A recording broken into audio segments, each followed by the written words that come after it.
कि आप minority commission चला रहे हो, माइनॉरिटी अफेयर मिनिस्ट्री चला रहे हो, मदरसे चला रहे हो, मिशनरी स्कूल चला रहे हो माइनॉरिटी के नाम पे, वक्फ बोर्ड चला रहे हो माइनॉरिटी के नाम पे, वक्फ ट्रिब्यूनल चला रहे हो, लेकिन ये तो बताओ माइनॉरिटी है कौन?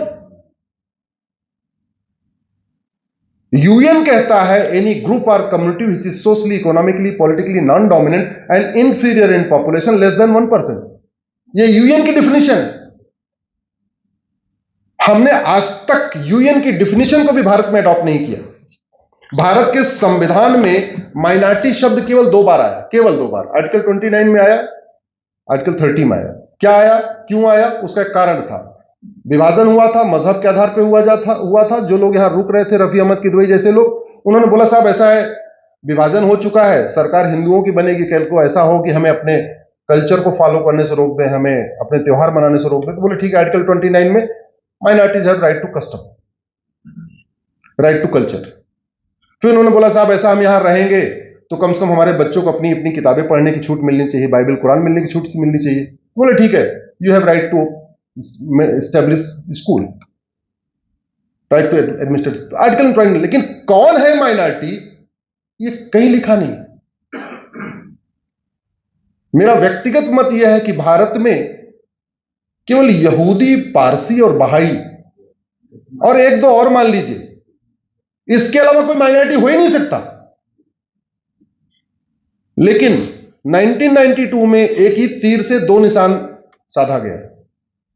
एक माइनॉरिटी एक्ट बनाया गया, उसको नेशनल माइनॉरिटी कमीशन एक्ट कहते हैं, और उससे एक तरफ हिंदुओं को आपस में बांट दिया, जैन, बौद्ध और सिख को माइनॉरिटी घोषित कर दिया। हिंदू जैन का झगड़ा, हिंदू बौद्ध का झगड़ा, हिंदू सिख का झगड़ा 1992 के पहले इतना नहीं था। जो झगड़ा बढ़ा है उस कानून के कारण बढ़ा है। और दूसरी तरफ जिसको फायदा देना था उसको फायदा भी दे दिया। कल अलीगढ़ मुस्लिम यूनिवर्सिटी का जजमेंट आया है, आप लोगों ने पढ़ा होगा। हमने उसको चैलेंज किया हुआ था, हमारी पिटीशन है, और भी लोग थे, कई लोग, हम भी थे उसमें। हमने सुप्रीम कोर्ट से बार बार कहा अलीगढ़ मुस्लिम यूनिवर्सिटी माइनॉरिटी है कि नहीं है, पहले आप ये बता दो माइनॉरिटी होता कौन है। लेकिन इतना खौफ है, सरकारों में तो छोड़िए, नेताओं में तो छोड़िए, जजों में भी इतना खौफ है कि वो माइनॉरिटी को डिफाइन करना नहीं चाहते। टीएमए पाई केस 2011 में आया, 11 जजों की बेंच का जजमेंट आया, उसमें भी क्वेश्चन नंबर 3 फ्रेम हुआ, हु इज माइनॉरिटी, और उसको छोड़ के आगे बढ़ गए। 7 सवाल फ्रेम हुए, 6 सवालों का जवाब दे दिया, तीसरे सवाल का जवाब ही नहीं दिया, हु इज माइनॉरिटी। बाल पाटिल केस 2005 में आया, 3 जजों की बेंच का जजमेंट, उसमें यह सब तो कह दिया कि माइनॉरिटी मेजॉरिटी खत्म करो, जितने जल्दी होगा इनको खत्म करो, माइनॉरिटी कमीशन नहीं होना चाहिए, माइनॉरिटी मिनिस्ट्री नहीं होनी चाहिए, मजहब के आधार पर कुछ भी नहीं होना चाहिए। वो भी हट गए, माइनॉरिटी कौन होना चाहिए। पिछले हफ्ते सुप्रीम कोर्ट का 3 जजों की बेंच का जजमेंट आया, जिसमें जस्टिस चंचूड़ ने वो जजमेंट लिखा। यूपी में मदरसा का मामला था, शायद आप लोगों ने पढ़ा हो। उसमें भी वो मदरसे पे चर्चा की है, माइनॉरिटी कौन, इस पे नहीं चर्चा की। और अभी कल 7 जजों की बेंच का जजमेंट आया, जिसमें 4-3 से स्प्लिट हो गया वर्डिक्ट। उसमें भी अलीगढ़ मुस्लिम यूनिवर्सिटी माइनॉरिटी है, लेकिन माइनॉरिटी कौन है ये नहीं पता। ये देश का दुर्भाग्य है, और वो दुर्भाग्य इसलिए बना हुआ है कि जो मिडिल क्लास है, क्योंकि मैंने आपको बता दिया, किसान मजदूर 81 करोड़ लोगों को मुफ्त में राशन मिल रहा है, वो मुफ्त में राशन से खुश है। ऊपर वाले कारोबार बढ़ाने में खुश है, 5,000 करोड़ हुआ, उसको 10,000 करोड़, फिर उसको 20,000 करोड़, फिर 50,000 करोड़ का। और हमारे तक ये बात पहुंची नहीं है। क्यों नहीं पहुंची? क्योंकि हम लोग सोशल मीडिया का उपयोग इस तरीके से नहीं करते जैसे करना चाहिए। ये बात घर घर पहुंचाई जा सकती है। कैसे? भारत में ट्विटर 5 करोड़ लोग यूज करते हैं, जबकि फेसबुक 50 करोड़ लोग यूज करते हैं।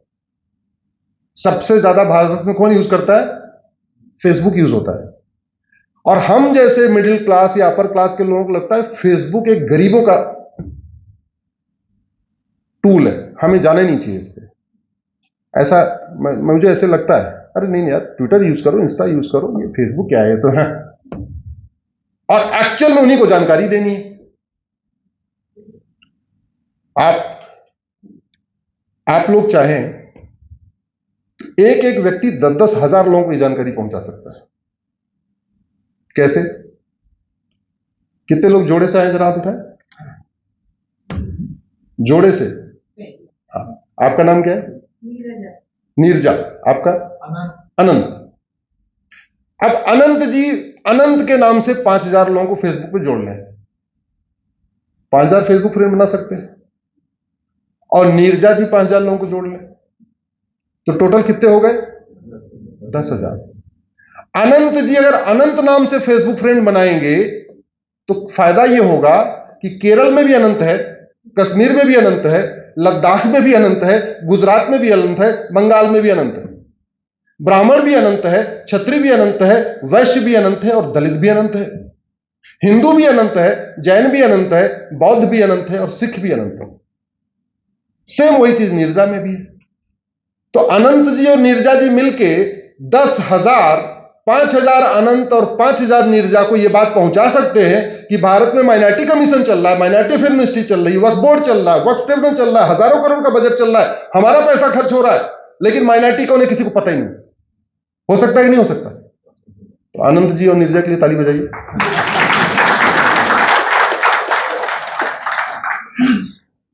करेंगे? करेंगे ना? पक्का? सब लोग करेंगे?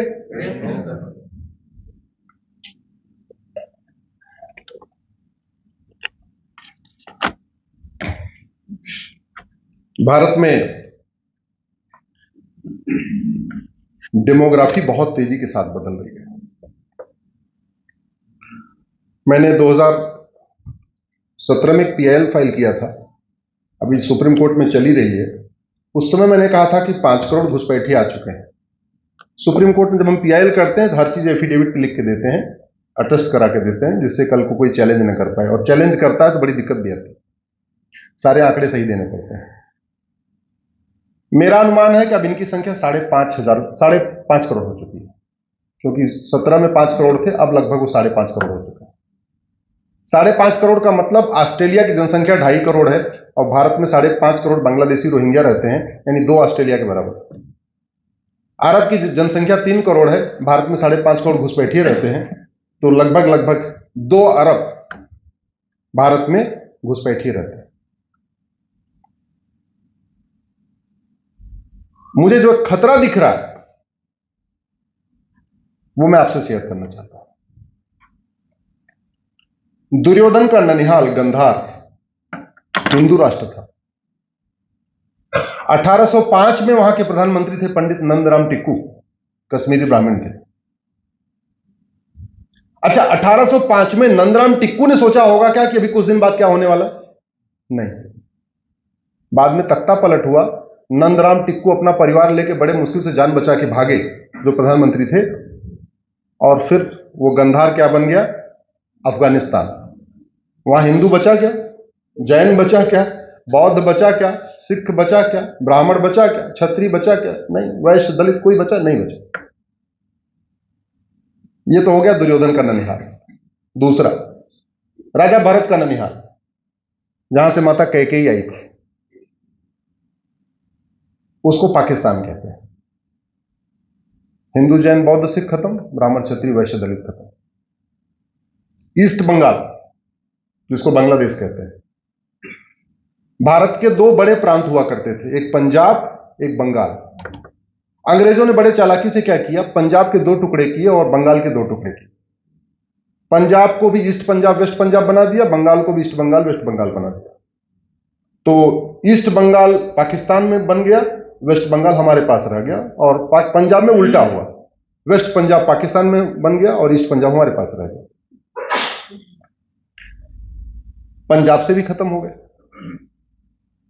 अच्छा, अभी जुलाई में, इस जुलाई में 2024 में ईस्ट बंगाल यानी बांग्लादेश के ब्राह्मण क्षत्रिय वैश्य दलित ने सोचा था क्या कि अगस्त में क्या होने वाला है? सोचा था क्या? जोर से बोलिए। और हुआ कि नहीं हुआ? जो नहीं सोचा था हुआ कि नहीं हुआ? पिता के सामने बेटी का बलात्कार हुआ है वहां पे, और हो रहा है। वो अकेले भी बलात्कार कर सकते हैं, लेकिन पिता के सामने करते हैं, जिससे कि फिर ये पिता यहां रुके ना, परिवार लेके भागे। वो अकेले भी बलात्कार कर सकते हैं, लेकिन पति के सामने पत्नी का बलात्कार करते हैं, जिससे कि ये इतना मॉरली डाउन हो जाए, भाग जाए। अकेले भी बलात्कार सकते हैं, लेकिन बच्चे के सामने मां का करते हैं, जिससे मां कभी अपने बच्चे के सामने चेहरा दिखाने लायक ना बचे। पिता के सामने पत्नी का बलात्कार हो रहा है, बच्चे के सामने मां का बलात्कार हो रहा है, भाई के सामने बहन का बलात्कार हो रहा है, और फिर भी कहते हैं कुछ बात है कि हस्ती मिटती नहीं हमारी। दूसरा झूठ, मजहब नहीं सिखाता आपस में। तो मेरा आपसे यह पूछना है कि जो चीज गंधार में नहीं सोचा वो हुआ, जो पाकिस्तान में नहीं सोचा वो हुआ, जो बांग्लादेश में नहीं सोचा वो हुआ, तो जो आप नहीं सोच रहे हैं इसकी गारंटी है कि नहीं होगा। अब या तो आप डर के मारे सोचना नहीं चाहते, क्योंकि लोगों को ऐसी चीजें सोचने से डर लगता है, एक मानसिकता है। हमको पता है हम मर जाएंगे, फिर भी हम सोचते नहीं हम मर जाएंगे। हमको पता हमारी पत्नी कुछ दिन बाद मरेगी, फिर भी नहीं सोचते मरेगी। ये हमारी मानसिकता है। उस मेंटेलिटी के कारण हम अपने भविष्य के बारे में सोचते ही नहीं। मकान बना रहे हैं, ऐसा मकान बना रहे हैं कि हमारे नाती पोते तक रहेंगे आराम से, ऐसा सरिया उसमें डाल रहे हैं, ऐसा सब कुछ कर रहे हैं। वो ढाका में बड़े बड़े मकान दुकान रह रहे हैं क्या? आम जनता तो छोड़िए, एक दिन बॉर्डर पे सुप्रीम कोर्ट के जज को हमारे बीएसएफ वालों ने पकड़ा है, जान बचा के भाग के बॉर्डर पे आए हुए थे सुप्रीम कोर्ट के जज। और कुछ काम आया क्या? बांग्लादेश में भी संसद है, बांग्लादेश में भी सुप्रीम कोर्ट है, बांग्लादेश में भी सेना है, बांग्लादेश में भी पुलिस है, कुछ काम आया क्या? नहीं। मामला ये हिंदू और मुस्लिम का नहीं है, मामला ये सोच का है, मामला वसुधैव कुटुंबकम का है। दुनिया में रिलीजन बहुत हो सकते हैं, लेकिन सोच दो ही है, एक धर्म एक अधर्म। बाकी पंथ अलग अलग हो सकते हैं, पूजा पद्धति अलग अलग हो सकती है, लेकिन अल्टीमेटली एक सोच है, वसुधैव कुटुंबकम, पूरी पृथ्वी एक परिवार है। और दूसरी सोच है ना, पूरी पृथ्वी एक परिवार नहीं है। जो कन्वर्ट हो के हमारी तरीके से इबादत करेगा वो तो परिवार है, बाकी नहीं है। आप लोग कभी समय मिले तो बाबा साहब अंबेडकर को पढ़िए, 1947 उन्होंने किताब लिखी इसके ऊपर। दुर्भाग्यवश हम डॉक्टर अंबेडकर को माला पहनाते हैं, 14 अप्रैल को जो है बाकायदा गस्टेड हॉलीडे भी डिक्लेयर हो गई है, नेशनल हॉलीडे भी डिक्लेयर हो गई, सब कुछ हो गया, लेकिन डॉक्टर अंबेडकर कोई पढ़ता ही नहीं। उन्होंने लिखा क्या है? एक सोच है नारी तू नारायणी, दूसरी सोच है जस्ट अपोजिट। एक सोच है यत्र नारस्तु पूज्यते रमन्ते तत्र देवता, जहां नारी की पूजा होती है वहां देवता निवास करते हैं। दूसरी जस्ट डिफरेंट, नारी भोग की वस्तु। उसमें ज्यादा नहीं कहूंगा, वो वीडियो क्या आप लोगों के पास सर्कुलेट होकर आता रहता होगा क्या क्या होता है।